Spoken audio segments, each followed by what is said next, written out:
는 베드로 사도의 사역을 중심으로 한 기록입니다.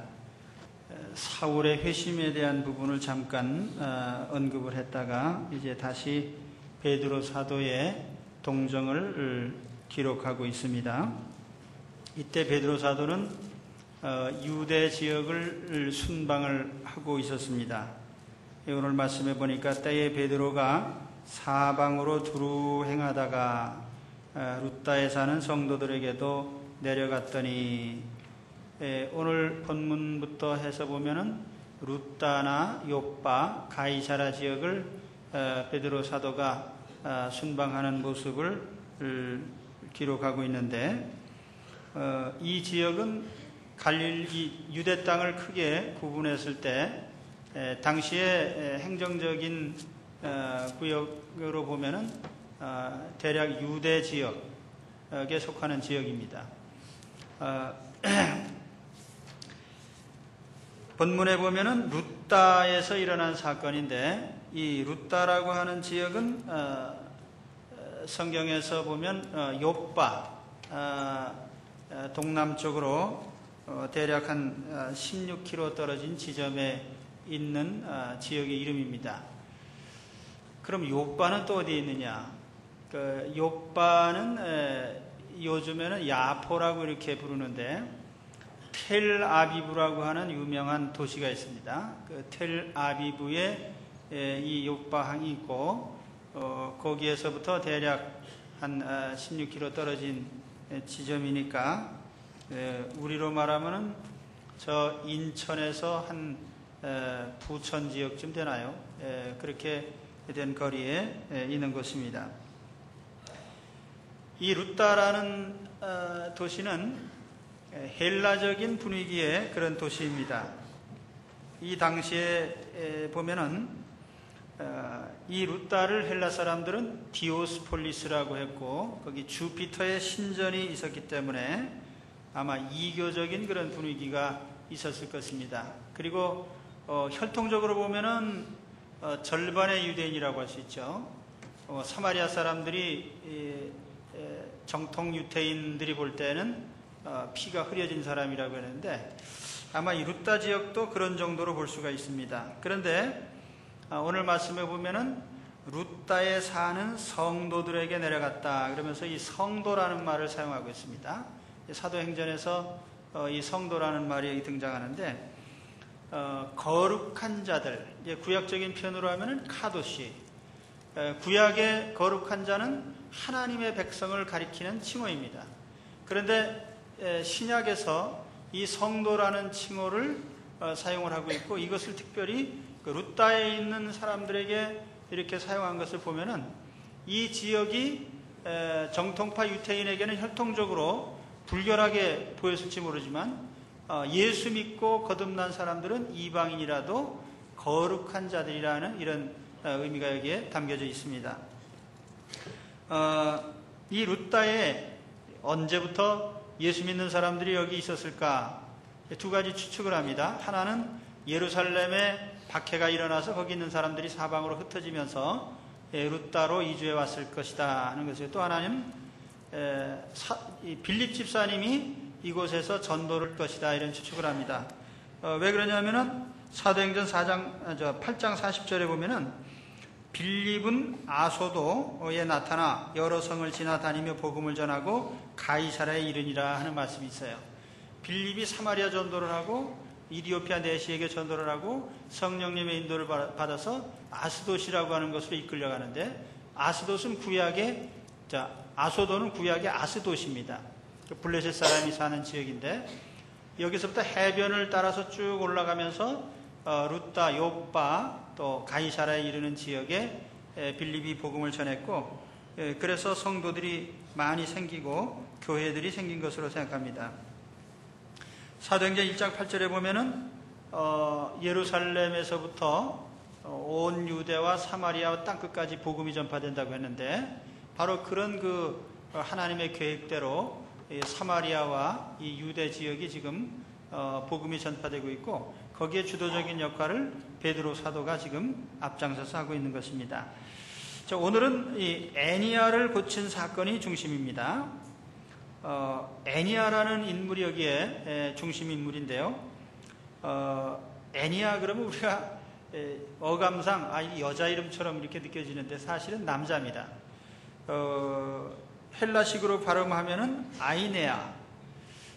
이 말의 뜻이 뭔가 하고 이제 제가 사전을 찾아봤더니 아이네오라고 하는 발음이 가장 비슷한데 이 말은 찬양한다는 뜻입니다. 이 사람이 예수를 안 믿은 사람으로 여기는 대부분은 예수 안 믿었을 것으로 추측을 해요. 물론 믿었을 가능성도 있지만은 그렇다면 그가 찬양이라는 이름을 붙였다면 아마 제우스 신이나 다른 신을 찬미하는 그런 사람이었는지도 모릅니다. 아무튼 이 사람이 예수라는 이름은 알고 있었던 것 같아요. 그래서 베드로 사도가 그에게 치료를 하면서 예수 그리스도가 너를 고치신다 이렇게 말씀을 했거든요. 만일 이 사람이 신자라고 해도 마찬가지죠. 오늘 우리가 예수 믿는 사람은 병도 안 걸리고 사고도 안 당하고 어려움은 전혀 없는 것으로 생각하면 곤란합니다. 예수 믿는 사람에게도 때로는 아프고 병들고 사고도 나고 다 하죠. 단 하나님이 우리 믿는 사람들에게 어떤 일을 일으키실 때에는 분명한 거기에 목표가 있습니다. 나사로가 병들었을 때 예수님께 알렸습니다. 예수님, 저 사랑하시는 나사로가 병들었습니다. 그랬더니 예수님께서 짐짓 모른 척 하시고 며칠 더 계신 바람에 나사로가 죽었어요. 근데 그때 나사로가 병들었다는 소식을 듣고 예수님이 뭐라고 하셨냐면은 이 병은 죽을 병이 아니라 하나님의 영광을 위함이요 하나님의 아들로 이를 인하여 영광을 얻게 하려 함이라. 오늘 우리 가운데 혹 예수 믿는데 병들었다 그러면은 낙심치 마시고 하나님께서 내 병을 통해서 영광을 받으시기 위함이라 이렇게 아시길 바랍니다. 그 하나님이 어떻게 영광을 받으시는지는 우리가 인내하면서 기다려야 됩니다. 주님께서 때때로 병을 고쳐주시는데 그 병 고치심의 순서가 있습니다. 정상적인 순서는 영적인 병을 먼저 고치시고 육신의 병을 고쳐주시는 게 순서입니다. 마태복음 9장에 어떤 중풍병자가 들것에 들려왔는데 그때 예수님께서 소자여 안심하라 내 죄사함을 받았느니라 이렇게 말씀하셨어요. 우리가 병들었으면 먼저 영적인 병을 먼저 고쳐야 됩니다. 그 영적인 병이 뭐냐면 하나님 앞에 죄를 해결하는 거예요.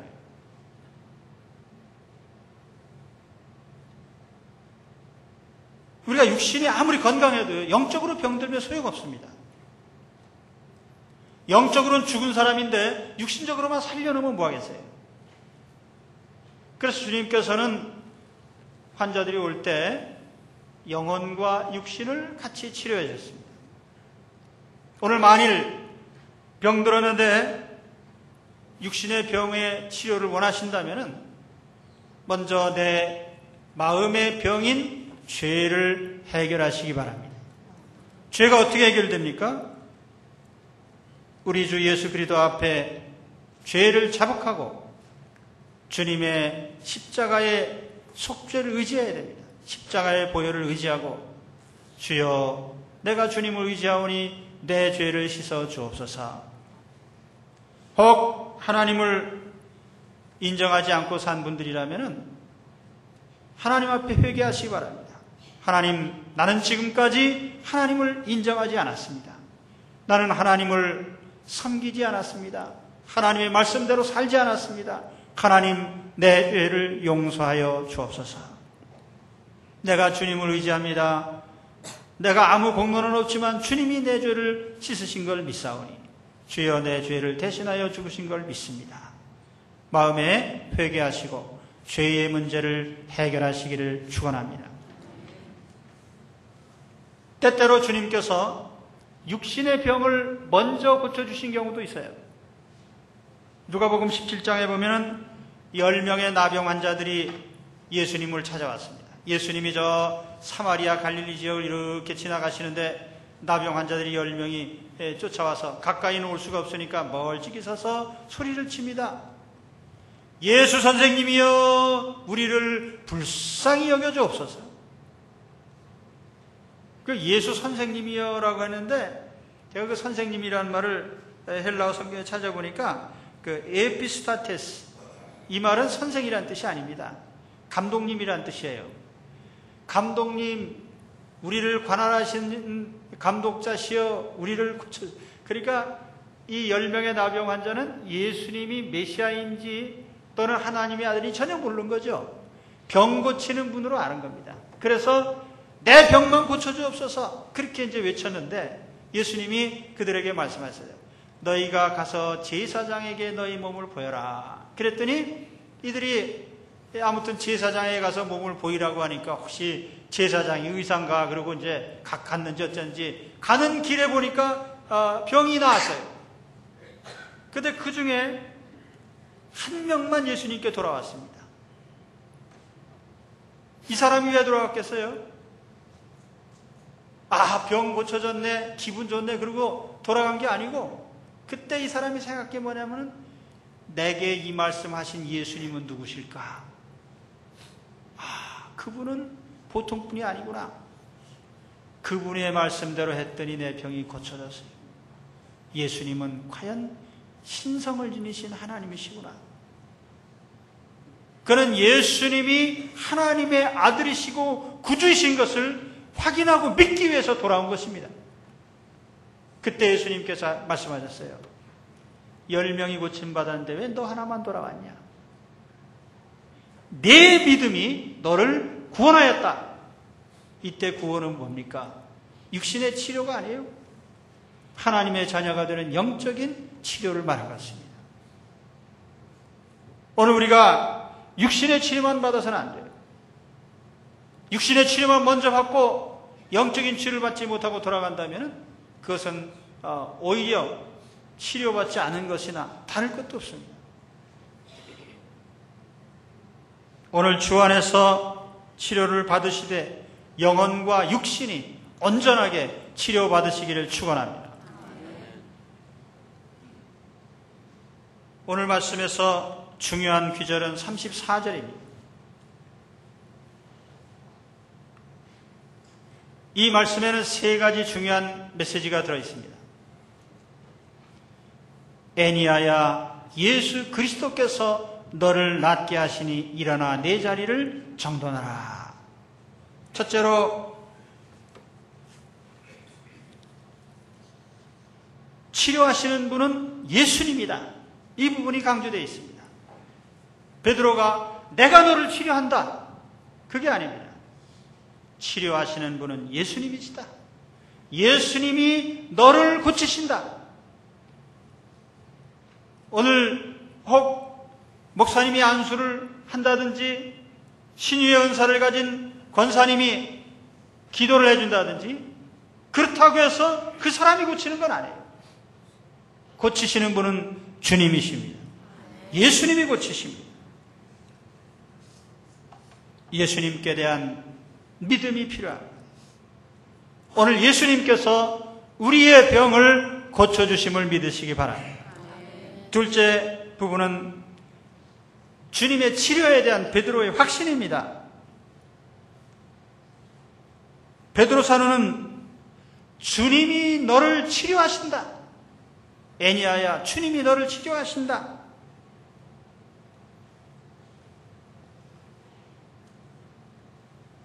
이아타이세, 영어로 표현하면은 heals you, 너를 치료하신다고 현재형으로 되어 있습니다. 너를 고치실 것이다가 아닙니다. 주님이 너를 지금 치료하신다, 이렇게 베드로가 선언을 했어요. 그래서 이 부분에 대해서 주석가들은 두 가지 베드로의 훌륭한 점을 얘기합니다. 첫째로는 주님이 치료하심을 강조함으로써 그는 겸손히 주님을 의지하는 것을 보여줬습니다. 또 주님이 지금 치료하신다고 말함으로써 그런 주님의 역사에 대한 확신을 보여줬던 것입니다. 오늘 우리에게 필요한 것은 주님에 대한 확신입니다. 주님이 나와 함께 하심을 믿으십니까? 주님이 오늘 내 병을 고치심을 믿으시기 바랍니다. 미래형이 아니라 현재형입니다. 우리 그리스도 안에 있는 사람들은 주님에 대한 확신을 가지고 살아야 됩니다. 지금 경제적으로 어려워서 많은 사람들이 패배주의에 빠져 있습니다. 이거 안 되면 어떻게 하나? 우리에게 가장 필요한 것은요, 우리와 함께 하시는 주님을 믿고 우리의 승리를 확신하는 것입니다. 우리는 승리할 수 있습니다. 또 우리는 승리합니다. 주님께 대한 확신을 가지시기 바랍니다. 내가 잘나서가 아니라 주님이 우리와 함께 하심을 믿기 때문입니다. 우리 젊은이들 무슨 일을 하든지 주님께 대한 확신으로 하시기 바랍니다. 내 자신을 생각하면 자신이 없죠. 그러나 주님을 생각한다면 우리는 결코 자신을 잃을 이유가 없습니다. 제가 병을 앓으면서 대학 생활을 했는데요. 근근히 다니다 말다 하면서 졸업을 했는데 학교 생활을 엉성하게 했기 때문에 학점이 아주 나빠요. 지금 학적 뛰면은 성적표가 아주 안 좋습니다. 그래서 제가 졸업하고 취직을 하긴 했는데 그 전에 제가 어떤 회사에 그 서류 전형으로 뽑는다 그래서 했더니 큰 기업인데 제 성적이 워낙 나쁘니까 빠꾸 맞았어요. 그래서 제가 속으로 뭐라고 생각했겠습니까? 바보 같은 사람들 인재 하나 놓쳤네. 그런 생각을 가져야 되는 거예요. 우리 젊은 사람들이 그런 자신감 없이 어떻게 세상을 살아갑니까? 누구든지 나를 데려가는 사람은 덕볼 거다. 왜냐하면 내가 하나님과 함께하는 사람인데 그런 믿음의 확신도 있고 또 실제로도 훌륭하지 않습니까? 네. 웃으라고 한 얘기는 웃으시기 바랍니다. 그냥 잘난 척하는 거니까요. 우리가 이 주님을 믿는 자로서의 어떤 확신을 가지고 자기 자신의 삶에 대한 신뢰를 가져야 돼요. 그러니까 베드로 사도가 뭐 시골 출신 어부가 뭐 잘난 게 있어요? 베드로가 그래서 자기가 잘나서 그런 거 아니에요.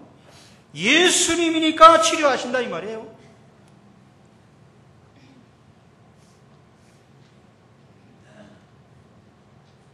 주님을 믿되 미래형으로 믿지 마시고 현재형으로 믿으시기를 축원합니다. 주님이 지금 나를 돕고 계십니다. 그리고 세 번째로 일어나 내 자리를 정돈하라 하는 명령입니다. 어떤 영어 성경에 보니까 이 말이 일어나라, 또 한 가지는 내 것을 정돈하라, 이렇게 두 짤막한 명령으로 되어 있습니다. 중풍병자니까 일어나야 되겠죠. 그리고 그 다음 단계로는 내 일을 해라 그 말입니다. 그래서 내 것을 정돈해라, 여기 내 자리를 정돈하라 이렇게 되는데 이게 의역입니다. 자리라는 말은 없어요. 그냥 소유격 대명사로 되어 있습니다. 그리고 어떤 영어 성경에 보니까 make you whole, whole이라는 말은 전체라는 뜻 아니에요. 근데 이 make you whole이라는 말은 무슨 수거인지 모르겠습니다. 근데 아무튼 그의 삶을 온전케 하라는 뜻이겠죠. 예를 들면 이겁니다.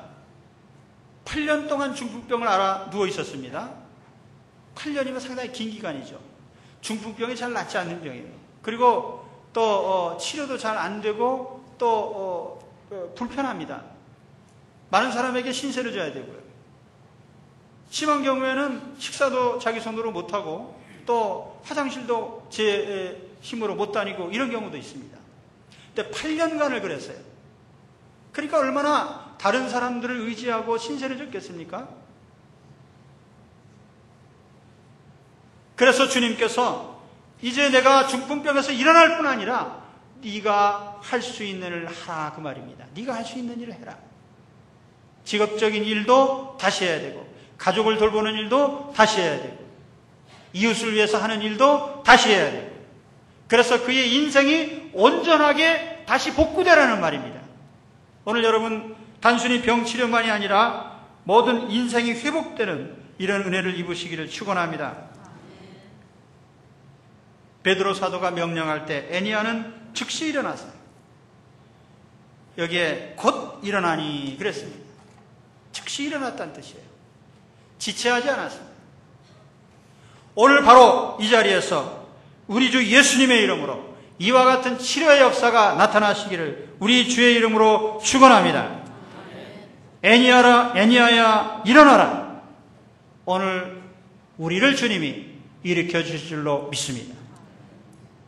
그리고 오늘 우리 자신도 그렇지만 우리 가족 중에 병자들이 있습니까? 이 시간에 주님의 이름으로 구하시고 치료의 확신을 갖고 돌아가시기를 축원합니다.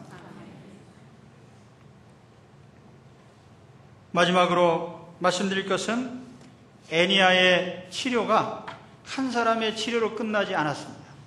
사론 지역에 있는 룻다와 사론 지역의 모든 사람들이 주님께로 돌이켰다. 이게 이제 가장 중요한 결과입니다. 지역적인 회심의 역사입니다. 이 지역을, 이 사론이라고 하는 지역은 특정한 한 지역을 말하는 것이 아니고 넓은 바운다리를 얘기하는 거예요. 그래서 이 갈멜산 아래쪽으로 해서 가이사라, 요빠, 룻다 있는 이 지역 전체가 샤론 평지라고도 합니다. 이 지역은 이스라엘에서 가장 비옥한 땅입니다. 그래서 여기에는 과일도 잘 되고 곡식 농사도 잘 되고 또 물도 많고 말하자면 사막 지역과 같은 이 땅에서 샤론이라고 하는 지역은 비옥한 땅의 대명사입니다. 그래서 이사야서나 역대기에 보면은 사론의 품꽃, 샤론의 꽃 예수라는 찬송도 있잖아요. 근데 그 사론이라는 지역은 아주 풍요로운 땅의 상징입니다. 그런데 우리가 영적인 면에서 본다면은 이 사론이 이름은 풍요로운 땅이지만 사실은 영적으로는 메마른 땅인 거예요. 거기에 메시아를 모르고 구주로 알지 못하는 사람들이 영적으로 죽은 상태에 사니까요. 바로 그런 땅에 예수님의 복음이 들어갈 때 많은 사람들이 주님에게로 돌이키게 되고 이것이 그 땅을 이제 외적인 사론이 아니라 영적인 사론의 땅으로 만들게 된 것입니다. 여기 주께로 돌아왔다는 표현이요. 이거는 구약 성경의 표현을 빌려온 겁니다. 구약에 보면은 하나님 백성이 하나님께 징계를 받아서 저기 바빌론이나 아시리아나 포로로 끌려갔을 때 그들이 회개하고 하나님께로 돌이킬 때 이 돌이켜라 하는 말을 사용을 했습니다. 근데 돌이킨다는 말은 주로 하나님께로 돌이킬 때 쓰는 말입니다. 근데 이 말을 예수님께 썼다는 것은 예수님이 곧 하나님이시다. 예수님이 신성을 지니신 그리스도시다. 예수님이 구주시다라는 것을 보여주는 겁니다. 그래서 그 지역 사람들이 예수님께 돌이키게 될 때에 이제 그들은 영적으로 황폐한 삶을 이제는 극복하고 외적으로도 부유한 땅이지만은 영적으로 충만한 땅이 된 것입니다. 오늘 여러분, 우리가 속한 가정이나 우리가 속한 모든 곳이 바로 이와 같은 외적인 사론이고 영적으로도 회복되는 사론이 되시기를 축원합니다.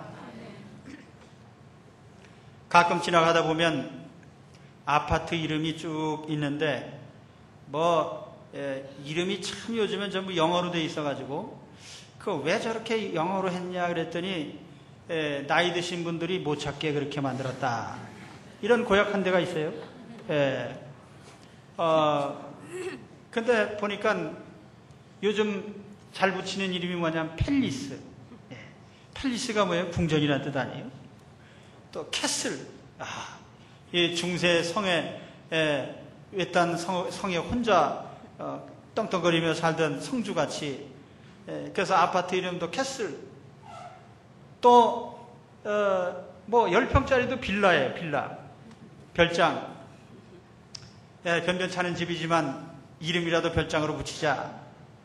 근데 사실 팰리스, 무슨 뭐 캐슬, 빌라 다 붙여도 외적으로 아무리 집이 크고 화려하면 뭐합니까? 그 속에 사는 사람이 영적으로 메말라 있고 사랑이 없고 서로 미워하고 기쁨이 없이 살아가는, 그것이 무슨 캐슬이고 팰리스입니까? 오늘 여러분, 우리 마음속에 우리 주님으로 말미암아 영생을 가지고 생명을 가지고 천국을 바라보고 영적으로 풍성한 풍요로운 가정을 이루시기를 바랍니다. 그게 진짜 팰리스죠. 샤론이라는 이름이 기름진 땅의 대명사에서부터 이제는 신령한 땅의 대명사로 바뀐 것처럼 오늘 우리의 땅도 그렇게 변하시기를 축원합니다. 바로 이런 변화가 어디서 일어납니까? 한 사람이 주님을 영접하게 될 때 일어나는 겁니다. 애니아라는 한 사람, 이 사람이 아마 주를 잘 모르던 사람일 텐데, 이 사람이 예수님으로 말미암아 육신의 병을 고치고 영적인 병을 고치고 하나님의 자녀가 되고 축복을 받을 때에 가족이 구원받고 이웃이 구원받고 그 지역 전체가 다 구원을 받게 된 줄 믿습니다. 오늘 여러분, 이 애니아의 축복, 중풍병이 치료받는, 8년 된 병이 치료받는 이런 역사가 우리 가운데 일어나기를 축원합니다. 또 뿐만 아니라 그로 말미암아 가정이 회복되고 모든 지역이 회복된 것처럼 주 안에서 이와 같은 생명의 회복의 역사가 우리가 속한 모든 가정과 범사에 나타나기를 우리 주 예수님의 이름으로 축원합니다. 기도하겠습니다. 하나님 아버지, 감사합니다.